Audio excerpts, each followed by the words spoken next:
All right, in your next text, we are looking at NK Jemisin's The Ones Who Stay and Fight. And as we've talked about from the beginning of the course, literature is tied to culture and the issues, ideas, anxieties that culture is dealing with at the time it is produced.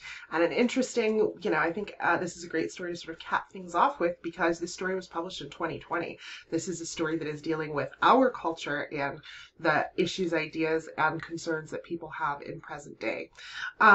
In order to understand this story and what we need to think about in this story, there's a number of pieces of context that I need to give you. So first of all, the title of the story is The Ones Who Stay and Fight.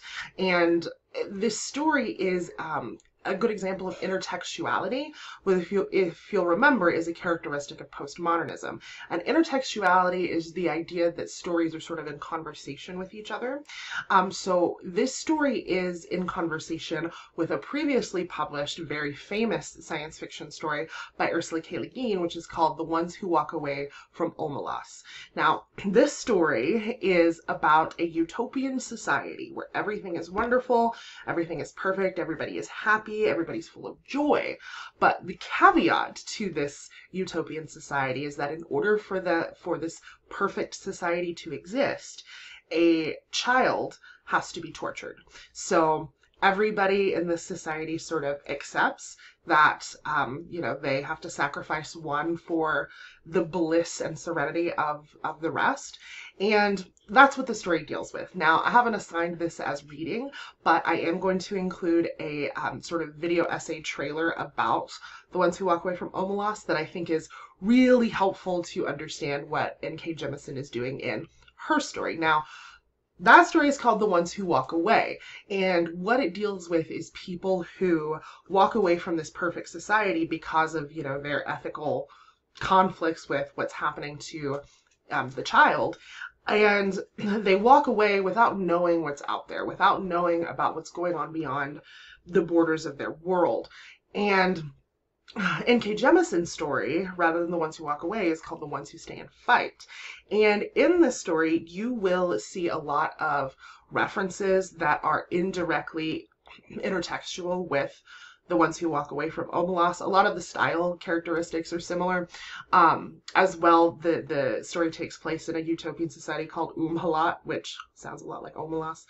But it also deals, there's, a child in the story that is suffering in a particular way. This also adapts that story in a more science fictional way. The Ones Who Walk Away from Omelas takes place in a fantasy society. It is speculative fiction.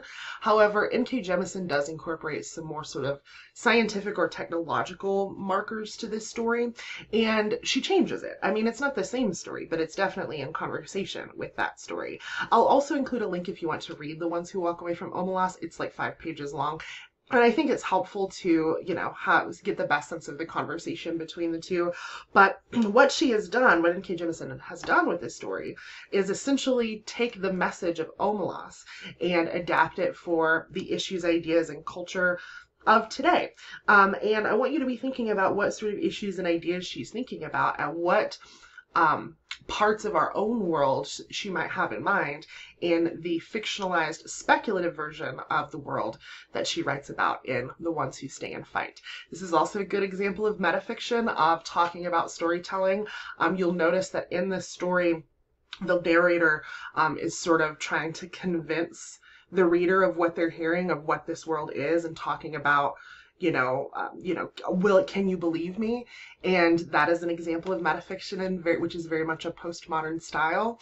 NK Jemisin as well is also just a very prolific and interesting writer today. She has won 5 Hugo Awards and many, many Nebula Awards. She was the first writer to ever win a Hugo 3 years in a row, which she won for the 3 books in her Broken Earth series. She also won in 2019 for a novelette, and she won in 2022 for a graphic novel.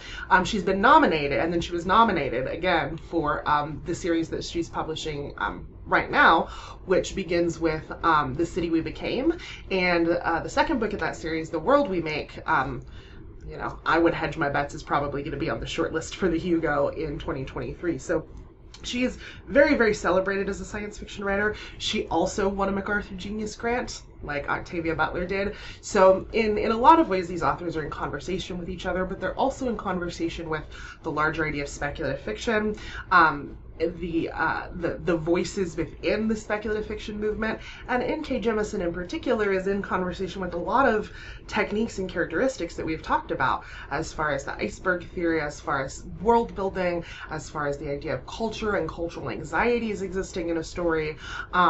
She's very much speaking to that. So I think she's a great author to sort of wind up our American literary timeline with. I think she's a very interesting writer, a very interesting writer with a lot of interesting ideas to share. So I look forward to seeing what you think about this last text in our American literary experience.